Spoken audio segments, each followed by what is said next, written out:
तो बेटा हम लोग देख रहे थे, अभी कुछ टेक्निकल प्रॉब्लम आ गई थी। चलिए एक बार फिर से देखते हैं एस ब्लॉक एलिमेंट्स को, कि एस ब्लॉक एलिमेंट्स में किस तरीके से क्या होता है। यहाँ पर एस ब्लॉक एलिमेंट को देखते हैं। एस ब्लॉक एलिमेंट बेसिकली ये एस ब्लॉक एलिमेंट में आप देखते हैं ये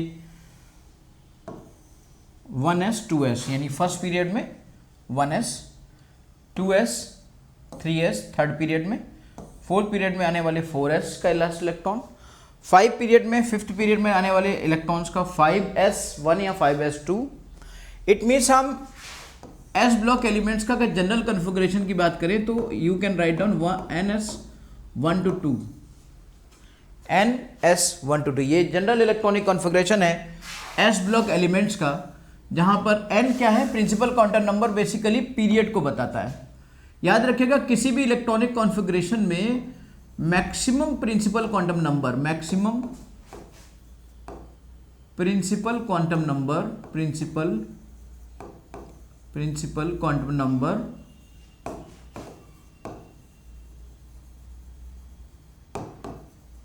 रिप्रेजेंट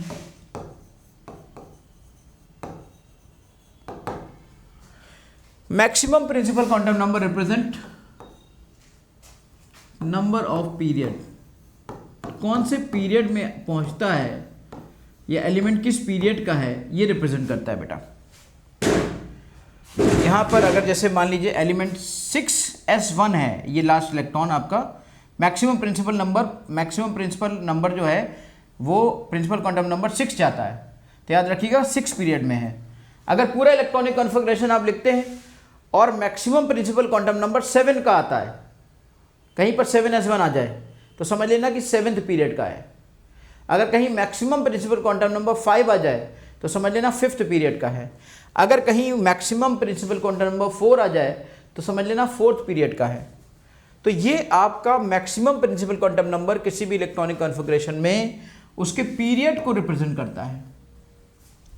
तो इस तरह से हमने ब्लॉक समझा कि ब्लॉक कैसे होते हैं, कहाँ होते हैं। फिर अब हम ये समझ रहे हैं कि पीरियड, कोई अगर एलिमेंट है तो वो उसकी लोकेशन क्या होगी, उसकी लोकेशन में हमें किन किन बातों का ध्यान रखना पड़ेगा। अगर हम किसी एलिमेंट की लोकेशन की बात करें तो हमें किन किन एलिमेंट्स, किन किन बातों का ध्यान रखना पड़ेगा, इस बात को ज़रा समझते हैं हम।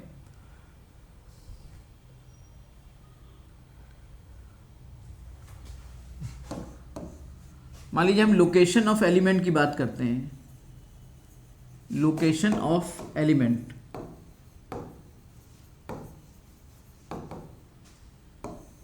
लोकेशन में किन किन चीज़ों का ध्यान रखना पड़ेगा। पहली बात कि ब्लॉक, कि वो किस ब्लॉक का है। दूसरी बात कि वो किस पीरियड का है। तीसरी बात कि वो किस ग्रुप का है ना। अब ब्लॉक कैसे आप निकालोगे, जिस ऑर्बिटल में लास्ट इलेक्ट्रॉन एंटर करे वो उसका ब्लॉक होता है। इस बात को समझिएगा जरा, कि जिस where last electron enters, that decide the block, that decide the block.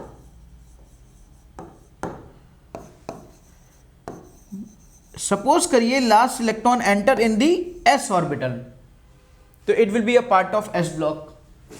When last electron enter in the p orbital, it will be a part of p block.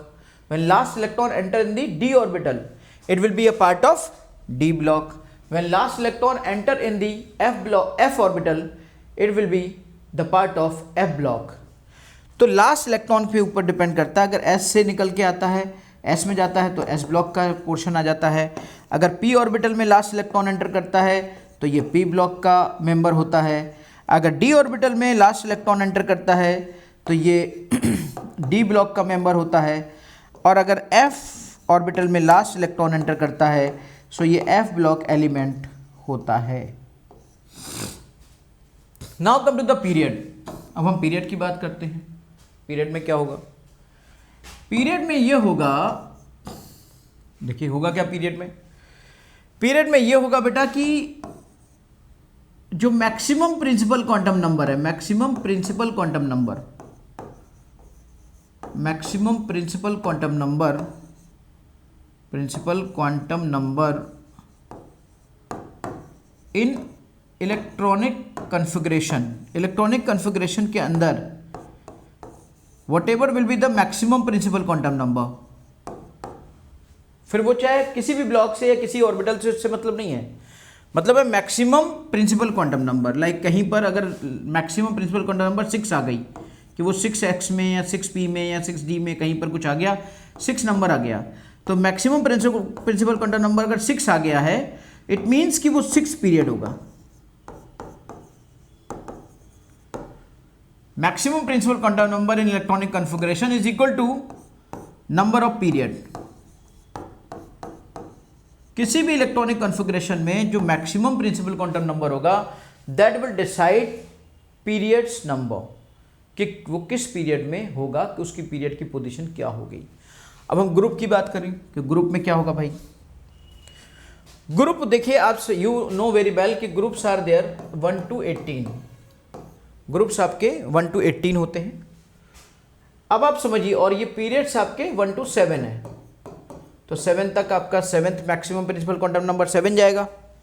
अब ग्रुप की बात करें तो ग्रुप में क्या होगा बेसिकली, इफ वैलेंस शेल के electrons, you have to see the valence shell electrons, valence shell electrons आपको रिप्रेजेंट, वैलेंस शेल इलेक्ट्रॉन्स आपको देखने हैं। वैलेंस शेल इलेक्ट्रॉन्स अगर एस ब्लॉक में है,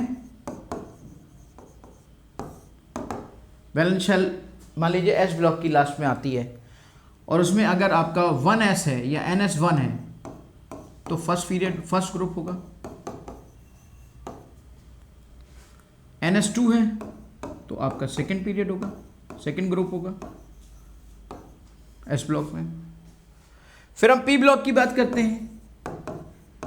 P block, in P block ns2 and np 1 to 6, ns2 and np 1 to 6 plus 10। अब देखिए ये इसका इलेक्ट्रॉनिक कन्फिग्रेशन है। लाइक आप सपोज करिए कि इसमें ये 2 इलेक्ट्रॉन्स हैं, मान लीजिए आप if you are representing, suppose करिए आप फास्फोरस की बात करें। फास्फोरस में क्या होता है, 3s2 3p6 3p3 होता है। इट मीन्स वहां पे 2 इलेक्ट्रॉन्स ये हो गए, और प्लस यहां पे फास्फोरस के p में 3 हो गए, 5 + 10, तो इसका ग्रुप नंबर हो गया 15। ग्रुप नंबर इसका 15 हो गया। अंडरस्टैंड। अभी ऐसे आप कोई और ले सकते हो, ग्रुप नंबर 15 इसको आपको निकालना है, तो आप उसके लिए ऐसे कर सकते हो। लाइक पी ब्लॉक एलिमेंट्स के लिए अगर आपको निकालना है तो आपको ऐसे करना पड़ेगा। अब डी ब्लॉक एलिमेंट का, if you want to, D block element का अगर आपको ग्रुप निकालना है तो डी ब्लॉक एलिमेंट के लिए आपको करना पड़ेगा ns2 और n-1 d1 to 10। जैसे मान लीजिए कि आप इसमें 4s2 3d5 कर लीजिए, 4s2 3d5।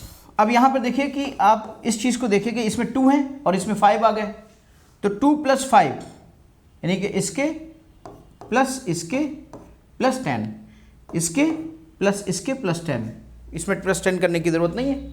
ये आपके डी ब्लॉक के हिसाब से उसका ग्रुप, उसका पीरियड निकल आएगा बेटा। ये तो पीरियड आप निकालिए, यहां से आप ग्रुप निकाल लेते हैं। फिर से इस बात को समझते हैं, एक बार फिर से समझ लीजिए कि पीरियड में मैक्सिमम प्रिंसिपल इलेक्ट्रॉनिक कन्फिग्रेशन पूरा राइट लिखेंगे, और इलेक्ट्रॉनिक कन्फिग्रेशन पूरा लिखने के बाद मैक्सिमम प्रिंसिपल क्वांटम नंबर जो होगा वही पीरियड का नंबर होगा। पहली बात ग्रुप के नंबर के लिए, ग्रुप के नंबर के लिए अगर एस ब्लॉक है तो ns1 या ns2, 1 या 2 जो भी हो, तो 1 और 2 ग्रुप वैसे ही होंगे। पी ब्लॉक एलिमेंट के लिए अगर देखना है तो ns2 + np 1 to 6, मतलब ये इलेक्ट्रॉनिक कॉन्फ़िगरेशन पर डिपेंड करेगा कि p में कितने हैं। लाइक इसमें 2 हैं, इसमें तो 2 होंगे ही होंगे। p में मान लीजिए 3 हैं या 4 हैं, तो 2 + 3 5 + 10 15, 2 + 4 + 10 16, 2 + 7 + 10, 2 + 5 7, 7 + 10 17। ये इस तरह से चीज़ें आपके सामने आएंगी। डी ब्लॉक एलिमेंट में क्या होगा कि आपको NS के 2 तो लेने ही पड़ेंगे, और फिर डी में जितने इलेक्ट्रॉन्स हैं उसको देखना पड़ेगा। डी में जितने इलेक्ट्रॉन्स हैं, यानी कि डी में मान लीजिए 7 इलेक्ट्रॉन्स हैं, और इसमें 2 है, तो 2+7 मीन 9, तो ये पीरियड इसका जो ग्रुप नंबर होगा वो 9 होगा। अगर कोई ऐसा एलिमेंट आ जाए जिस एलिमेंट में यहाँ पर आपके 2 हैं और यहाँ पर इसके 8 आ जाते हैं, तो 2 + 8 10, यानी कि इसका जो ग्रुप नंबर होगा वो 10 होगा। तो ग्रुप नंबर आपने निकालना सीख लिया, आपने पीरियड निकालना सीख लिया, आपने ब्लॉक निकालना सीख लिया। अब हम बात करते हैं एक करके कि कौन से ब्लॉक में क्या होता है। एस ब्लॉक की बात करें, फिर पी ब्लॉक की बात करेंगे, फिर डी ब्लॉक की बात करेंगे, फिर एफ ब्लॉक की बात करेंगे।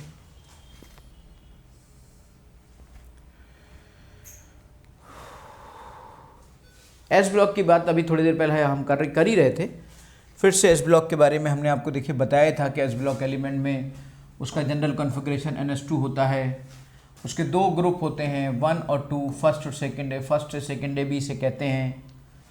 ये जो नॉर्मली ये जो कंपाउंड्स होते हैं या जो यहाँ पर चीज़ें होती हैं, इसको थोड़ा सा मैं और दिखा दूँगा आपको। एस ब्लॉक के बारे में थोड़ा सा और बता देता हूँ।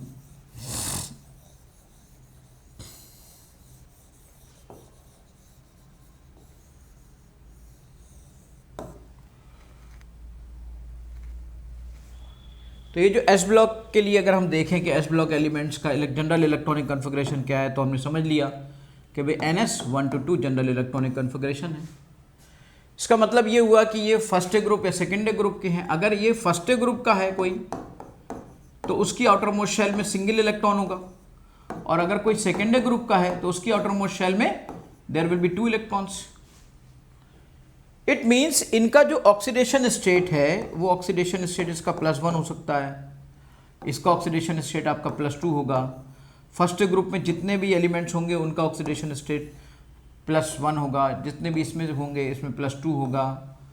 फर्स्ट ग्रुप के एलिमेंट्स को यहाँ पर हम लोग कहते हैं एल्कली एलिमेंट्स कहते हैं, एल्कली एलिमेंट्स। और सेकेंड ग्रुप के एलिमेंट्स को क्या कहते हैं? सेकेंड ग्रुप के एलिमेंट्स को हम लोग क्या कहते हैं? Alkaline earth elements. इनको एल्कलाइन अर्थ एलिमेंट्स कहते हैं। इन दोनों को ही देखा जाए अगर एस ब्लॉक के एलिमेंट्स को, तो इन एस ब्लॉक के एलिमेंट्स में बेसिकली मेल्टिंग पॉइंट और boiling point, low melting point होता है और लो बॉइलिंग पॉइंट होता है। इनका लो मेल्टिंग पॉइंट होता है, लो बॉइलिंग पॉइंट होता है। सॉफ्ट होते हैं, बहुत हार्ड नहीं होते हैं, सॉफ्ट मेटल्स होती हैं ये सब।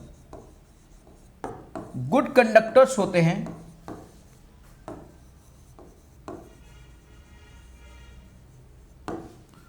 S block elements good conductors होते हैं। ज्यादातर ये आयनिक किस तरह का बॉन्ड बनाते हैं? ये ज्यादातर they are generally made ionic compounds, क्योंकि एक सिंगल इलेक्ट्रॉन होता है ना, तो they can easily made cation, है ना। सो लो आयनाइजेशन एनर्जी की वजह से, लो आयनाइजेशन एनर्जी रिप्रेजेंट करती है, और इसकी वजह से ये आयनिक बॉन्ड्स बनाने को प्रेफरेंस देते हैं, और इनके ज़रिए आयनिक बॉन्ड्स, आयनिक कंपाउंड्स नॉर्मली ये आयनिक कंपाउंड्स बनाते हैं। आयनिक बॉन्ड्स बनाते हैं इसलिए आयनिक कंपाउंड्स बनाते हैं। आयनिक कंपाउंड्स में आप जानते हो क्रिस्टल्स होते हैं, तो ये क्रिस्टल लैटिस में भी रहना पसंद करते हैं। ये कैटायन एनायन की फॉर्म में लैटिस क्रिएट कर देते हैं। गुड कंडक्टर होते हैं। अगर ये एक्वस फॉर्म में हो तो बहुत ही ज़बरदस्त कंडक्टर होते हैं। अगर ये मोल्टन फॉर्म में होते हैं तो थोड़ा सा लो कंडक्टर होते हैं, हाई क्वालिटी के कंडक्टर नहीं होते। अगर ये सॉलिड फॉर्म में होते हैं तो फिर कंडक्टिविटी होना मुश्किल हो जाती है, नॉन कंडक्टर वहाँ पे हो जाते हैं, या फिर बहुत ही मिनिमम इलेक्ट्रिसिटी डेवलप होती है, पीजियो इलेक्ट्रिसिटी जिसे कहते हैं, जो कि डिफेक्ट्स की वजह से डेवलप हो जाती है। और वो डिफेक्ट्स क्रिस्टल्स में आप सब सॉलिड स्टेट में पढ़ेंगे। तो यहाँ पर हम बात कर रहे थे एस ब्लॉक एलिमेंट्स की, उनके जनरल इलेक्ट्रॉनिक कन्फिग्रेशन की। उसके अलावा वो जो पहले ग्रुप और दूसरे ग्रुप में बटे हैं, तो उसमें पहले ग्रुप को एल्कली, दूसरे को एल्कलाइन। सॉफ्ट मेटल होते हैं, लो मेल्टिंग पॉइंट होता है, नॉर्मली मेटल्स होते हैं। अब बात करते हैं पी ब्लॉक एलिमेंट की। पी ब्लॉक एलिमेंट का मतलब हुआ कि last electron enter in the P block. Last electron enter in the P block. तो अगर last electron enter in the P block में लास्ट इलेक्ट्रॉन एंटर कर जाता है तो पी ब्लॉक में हो जाते हैं। इनका जनरल इलेक्ट्रॉनिक कॉन्फ़िगरेशन होता है NS2 और NP126।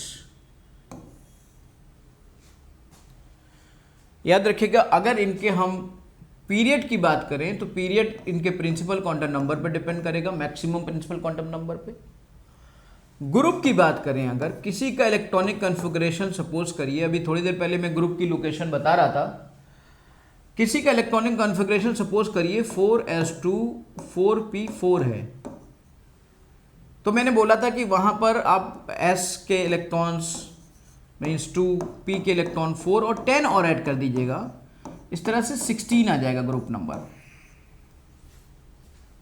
या किसी का इलेक्ट्रॉनिक कॉन्फ़िगरेशन, अब पीरियड आपने समझ लिया, अब इसमें मैक्सिमम देखिए 4 प्रिंसिपल क्वांटम नंबर जा रही है।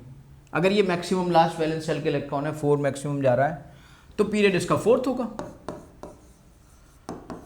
तो पीरियड इसका 4th होगा। यानी पीरियड भी आपने निकालना सीख लिया, ग्रुप भी लोकेशन देख ली, ब्लॉक कौन सा होगा ये भी देख लिया।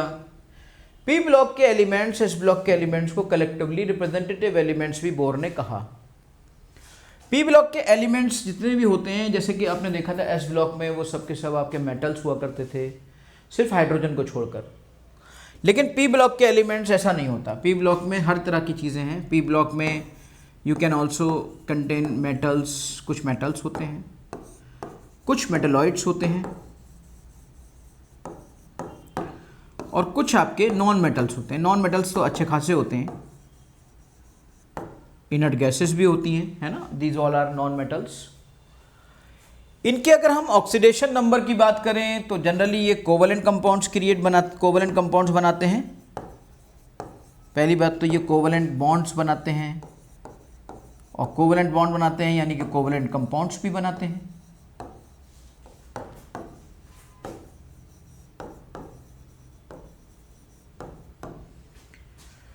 इनको हम 3rd डे 4th डे, है ना, 3rd डे का मीन्स 13, 10 ऐड करते जाइए, 4th डे मीन्स 14, 5 और 10 15, 6 और 10 16, 17, जिसे हम 0 ग्रुप कह रहे हैं वो बेसिकली 18 ग्रुप है। ठीक है बेटा।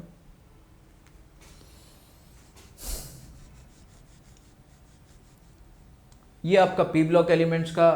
अगर इसमें हम ऑक्सीडेशन स्टेट की बात करें तो oxidation state P block elements की ऑक्सीडेशन स्टेट की क्या बात करेंगे भाई,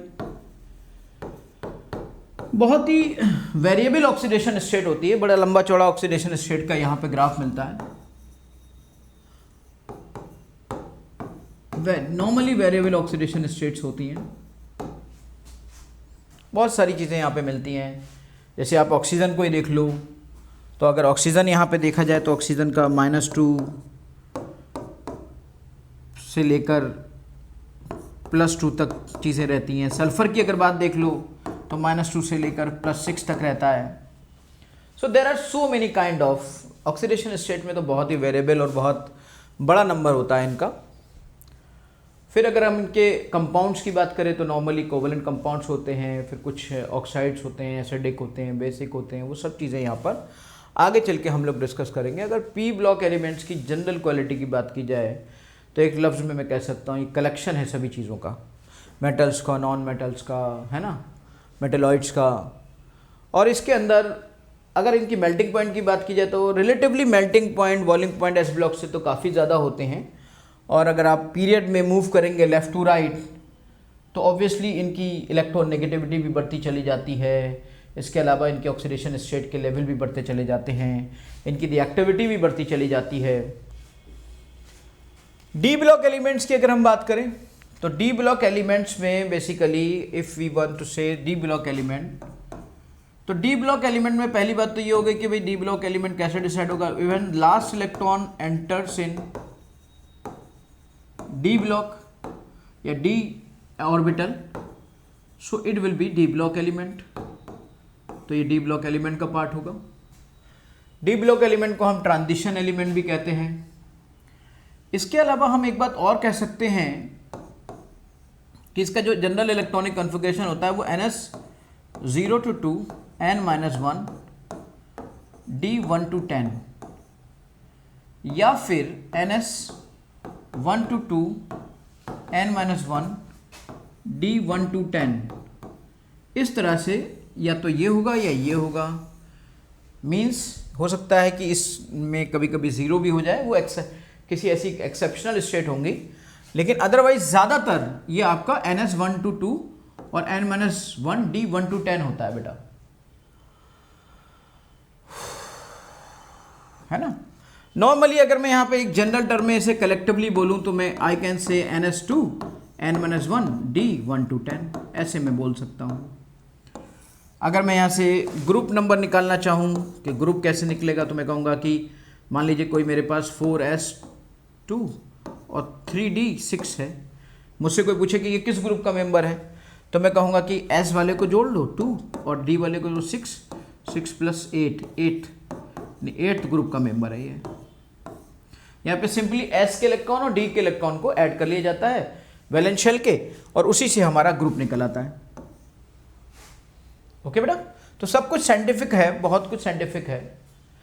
अब आप समझिए ज़रा, यहाँ पर ये जो N-1 है, इस शेल को हम बैलेंस शेल कहते हैं, और इसमें क्या है, इसमें ये वाला N-1 जिसे हम कहते हैं, ये हमारा पेनल्टीमेट शेल होती है, इसे कहते हैं पेनल्टीमेट शेल। तो लास्ट इलेक्ट्रॉन इसमें एंटर करता है, इसे हाँ, इनको हम ट्रांजिशन एलिमेंट्स भी कहते हैं।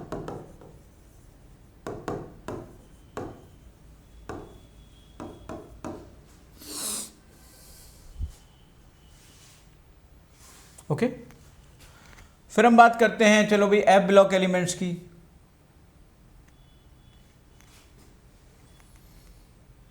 एफ ब्लॉक एलिमेंट्स की बात करें, एफ ब्लॉक एलिमेंट्स में क्या होता है। If I want to know that F block elements का डिस्कशन यहाँ पे किया जाए, तो हम क्या कह सकते हैं कि एफ ब्लॉक एलिमेंट क्या होता है। अब देखिए, last electron when enter in the F block, then it is called F block elements. General electronic configuration क्या होता है, जनरल इलेक्ट्रॉनिक कन्फिग्रेशन होता है NS2 N-1 D0 to 1 और N-2 F 1 to 14 बेटा, ये होता है। अब आप समझिएगा जरा, इस शेल को आप क्या कहते हो, वैलेंस शेल। इस शेल को आप क्या कहते हो, पेनल्टीमेट शेल।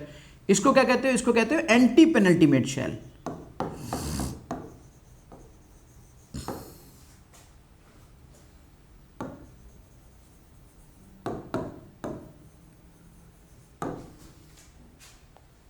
ठीक है, अब इस तरीके से आप इनको ऐड कर लेते हो। बहुत ही रेयरली ये मिलते हैं, लेंथेनाइट्स और एक्टिनाइट्स इसी में मिलते हैं। ये लेंथेनाइट्स होते हैं, ये एक्टिनाइट्स होते हैं, और इनका अबंडेंस बहुत ही नेचर में बहुत ही कम होता है। That's why they are called rare earth elements, इसलिए इनको हम रेयर अर्थ एलिमेंट्स भी कहते हैं। दे आर अबंडेंस होते हैं बेटा, 28 होते हैं, 14 होते हैं लेंथेनाइट्स और 14 होते हैं एक्टिनाइट्स, और बहुत ही ज़्यादा इनके अंदर you can say inner transition elements, also they are called as inner transition elements।